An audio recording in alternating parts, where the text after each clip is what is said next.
began on the afternoon of Memorial Day, May 30th, 1889. That night, from 8 to 10 inches of rain fell in the mountains. The streams filled, flooded, and rushed to the valleys. By the morning of May 31st, Lake Conemaugh, the man-made lake in the mountains, was rising higher and higher, backing up into the woodland streams. At the South Fork Dam, a group of men struggled to clear debris clogging the spillway, raise the level of the dam, and dig another spillway. By 11 o'clock, the water level had risen to the top of the dam. The young engineer, John Park, rode to South Fork to telegraph a warning to Johnstown. Shortly before noon, the water spilled over the dam. At 2:45 p.m., Johnstown received the last of 3 telegraphed warnings. The dam is becoming dangerous and may possibly go. The alarm was not spread. At 10 minutes after 3, the dam collapsed. A giant wave of water, a rolling ball with the force of Niagara Falls, roared down the Conemaugh Valley. George Fisher saved his family. His farmhouse vanished in an instant. At South Fork, Michael Mann, an English coal miner, was the first victim. The water slammed into the side of the mountain, and the backwash drove a bridge 200 yards upstream. Most of South Fork, built on a hillside, was spared. Only 4 people were killed. Below South Fork, the narrow valley compressed the water to a 75-foot wall. At an oxbow, the flood divided. Part of the wave rushed through the railroad cut. Tons of debris piled against a massive sandstone viaduct 75 feet high. The second wave jammed more timber, rocks, and earth against the stone piers and sealed the arch. The surging water backed up nearly 90 feet to create another lake. For an instant, the flood was stopped. Then, the viaduct collapsed. The water burst toward Mineral Point with explosive force. The pretty sawmill town was wiped clean. 16 people died. The flood had become a grinding mass of timbers, trees, rocks, and rails. Houses, bridges, and railroad cars moved with it. The wave moved faster at the top than at the bottom, continually rolling over itself and crushing anything beneath. Surging against a mountain, the water carved a new channel for the river.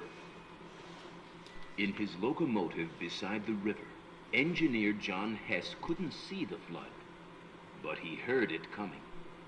Hess tied down his whistle and went shrieking toward the railroad yards of East Conemaugh. The whistle gave what little warning anyone had. Hess said of his heroics, "I didn't know what else to do.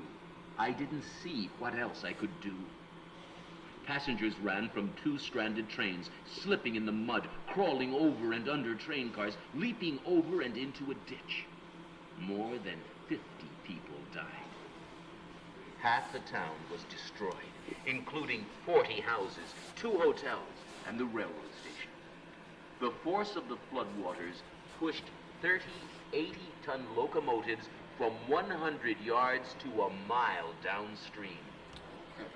The wave picked up speed through the open valley and struck prosperous tree-lined Woodvale with no warning, killing 314 people and 89 horses trapped in a stable.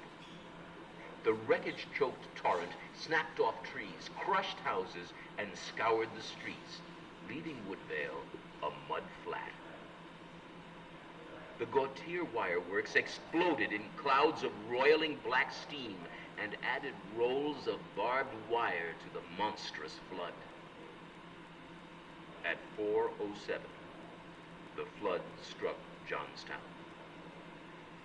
People first heard the sound, a grinding, rumbling roaring, and then saw a dark spray, a mass of dust, a black, billowing smoke.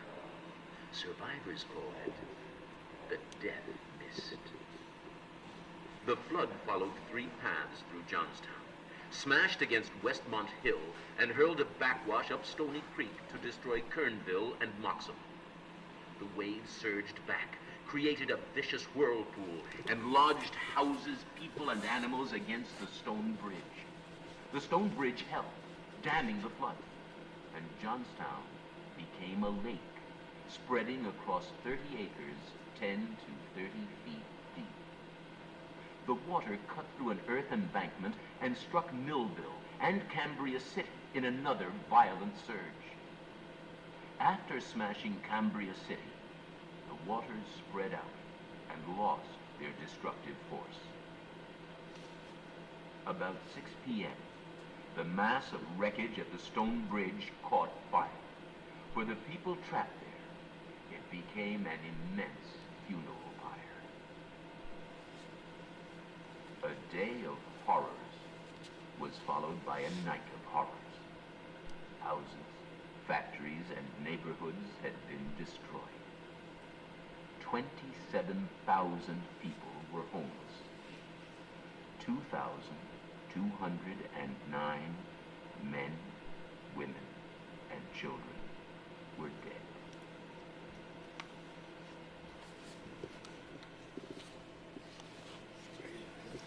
It is amazing.